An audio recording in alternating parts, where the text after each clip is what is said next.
ጤና ይስጥልን ውድ ኢትዮ ከረንት የዩቲዩብ ገጽ ተከታዮችና አድማጮች እንደምን አላችሁ? ለዕለቱ የተመራረጡትን አርዕስተ ዜና ወደ እናንተ ይዘን ቀርበናል። የኢራን አዲሱ ሴጃል የሚሳኤል ቀጠና ወታደራዊ ሚዛን ስጋት ላይ ጥሏል። ኢራን ሴጃል የተሰኘው ዘመናዊና ጠንካራ በነዳጅ የሚሰራ ባላስቲክ ሚሳኤል ማልማቷን አስታውቃለች። ሚሳኤሉ ዋና ጠንካራ ጎኖች የሚከተሉት ናቸው። በዜና ትንታኔያችን አካተናል። ቆይታቸው የምትሰሙት ይሆናል። ሆርሙዝ በከፊል ተፈቀደ። ስትራቴጂካዊ ጠቀሜታ ያለው የሆርሙዝ ስርጥ ከአሜሪካ ከእስራኤልና ከአጋሮቿ በስተቀር ሁሉም ሀገራት ክፍት መሆኑን ኢራን አስታውቃለች። በዚህም ጉዳይ ዜና ትንታኔ ያካተናል። ቆይታቸው የምትሰሙት ይሆናል። የተባበሩት አረብ ኤምሬት የሚገኘው ስትራቴጂካዊ ጠቀሜታ ባለው የፋይጅራህ ወደብ ትናንት ቅዳሜ ዕለት በድሮን ጥቃት ምክንያት ተቋርጦ የነበረው ነዳጅ ጭነት ስራ ዛሬ መጀመሩ ተገልጿል። በዜና ትንታኔያችን አካተነዋል። አዲሱ የአሜሪካ የጦር መሳሪያ ይህም ገዳይ ብርሃን ያለው ሲሆን አሜሪካ ድሮኖች በሌዘር የሚንቀጠቅጥ መሳሪያ በጦር መርከብ ላይ መገጥሟ ተሰምቷል። ዩናይትድ ስቴትስ ባህር ኃይል ሄሎስ የተሰኘው ድሮኖች በከፍተኛ የሌዘር ብርሃን አማካኝነት ማውደም የሚችለው አዲሱ የቴክኖሎጂ ውጤት ዩኤስ ትሪፕል የተባለች የጦር መርከብ ላይ መግጠሙን ስኬታማ ሙከራ ማድረጉን አስታውቋል። በዜና ጥንቅራችን አካተናል። የሱዳን ጦር ምዕራብ ዳርፎር በፈጸመው ጥቃት ከፍተኛ የአርኤፍ አዛዥ ተገደሉ። በዜና ጥንቅራችን አካተናል። ቆይታቸው የምትሰሙት ይሆናል።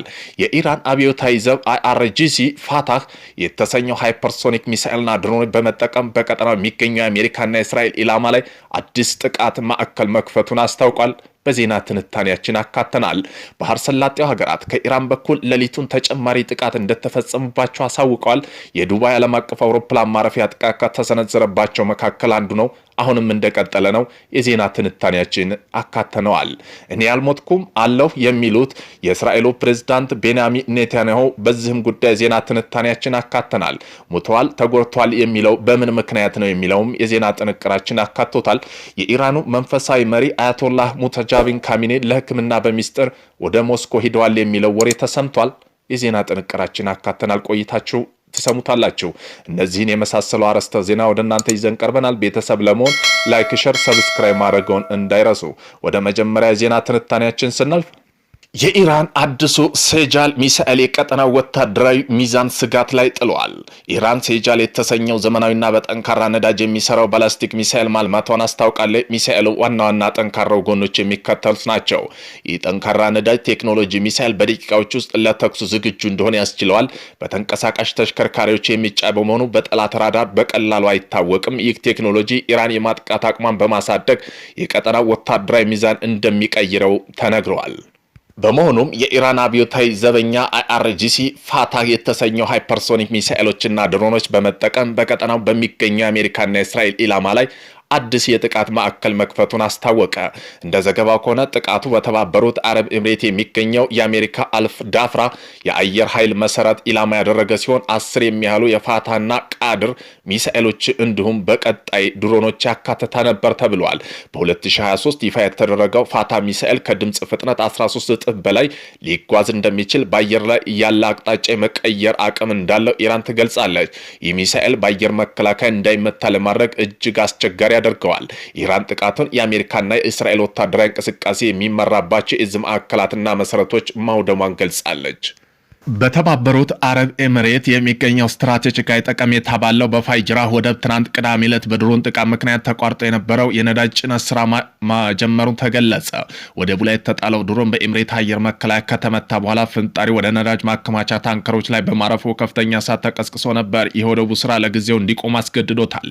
የፋይጅራህ ወደብ ከሆርሙዝ ስርጥ ውጭ የሚገኝ በመሆኑ ኤምሬትስ በስርጡ ላይ የሚፈጥሩ ግጭቶች ሳትገድብ ነዳጅ ወደ ውጭ የምትልክባቸው ወሳኝ መተላለፊያ ነው።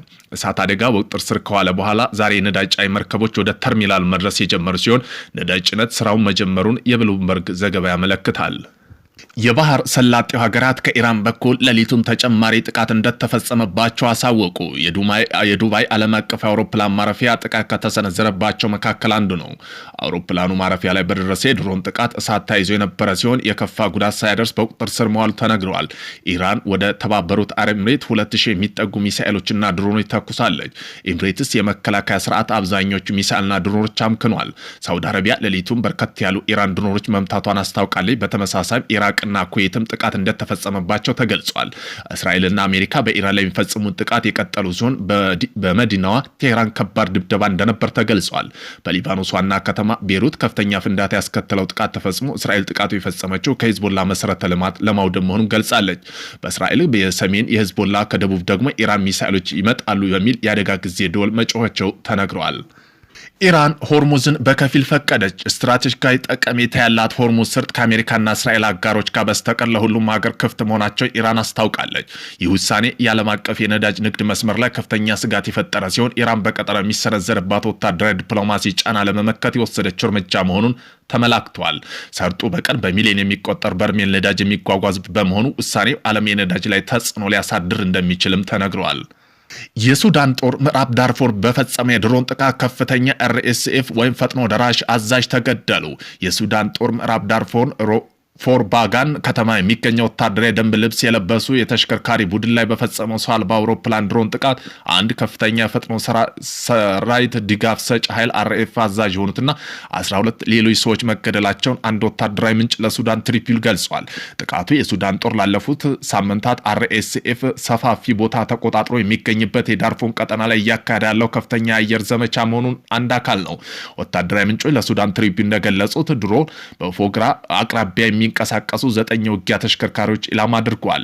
በዚህም የሜጀር ጄኔራል ማዕረግ ያለው አንድ የፈጥኖ ደራሽ ኃይል ሰጭ መኮንንና ሌሎች መኮንኖች ጨምሮ 13 ሰዎች ሲገደሉ 23 ደግሞ ቆስለዋል። ከተገደሉ መካከል በምዕራብ ዳርፎን ታዋቂ RSF ክፍለ ጦር አዛዥ የነበሩ ሜጀር ጄኔራል አብዱላሂ ረሂም ባህሪ ጃሊን ይገኙበታል። ሱዳን ትሪቢዩን እንደዘገባው ከሆነ ጄኔራሉ በቀጠናው ወታደራዊ በመልመልና በማሰባሰብ ረገድ ቁልፍ ሰው የነበሩ ሲሆን አጎራባች አፍሪካ ሀገራት የሚገቡት የሎጂስቲክ አቅርቦት መስመሮች ደህንነት በበላይነት ይቆጣጠር ነበር።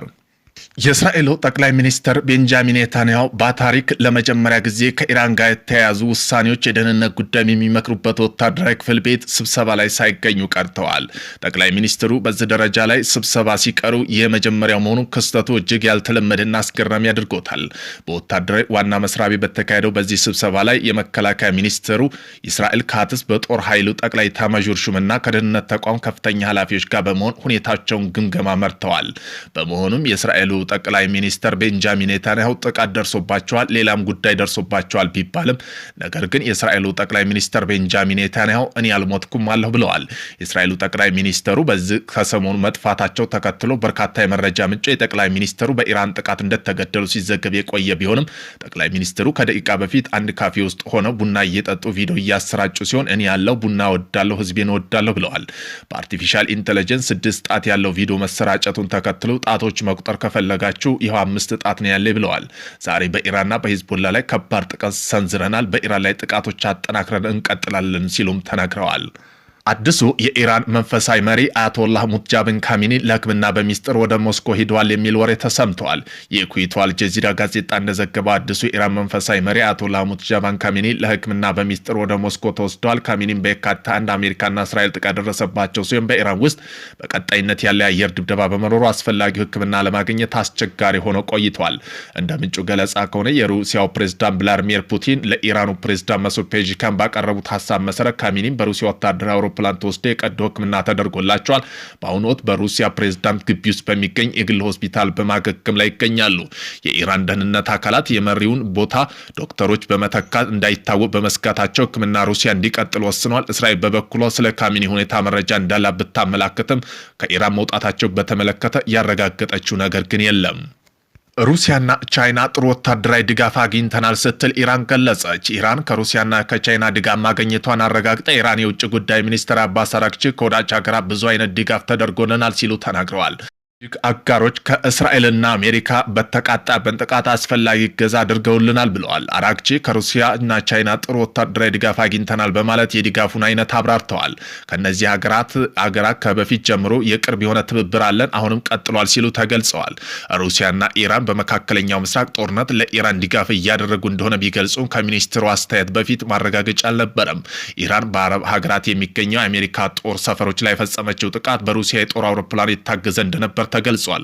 ትራምፕም የሩሲያን ተሳትፎ በተመለከተ ከጋዜጠኞች ለቀረበላቸው ጥያቄ ውሸት መሆኑን አስተባብለው ኢራን በበኩሏ ሩሲያ ከዩክሬን ጋር በገባችበት ጦርነት ከፍተኛ የሰው አልባ አውሮፕላን ድጋፍ አድርጋለች።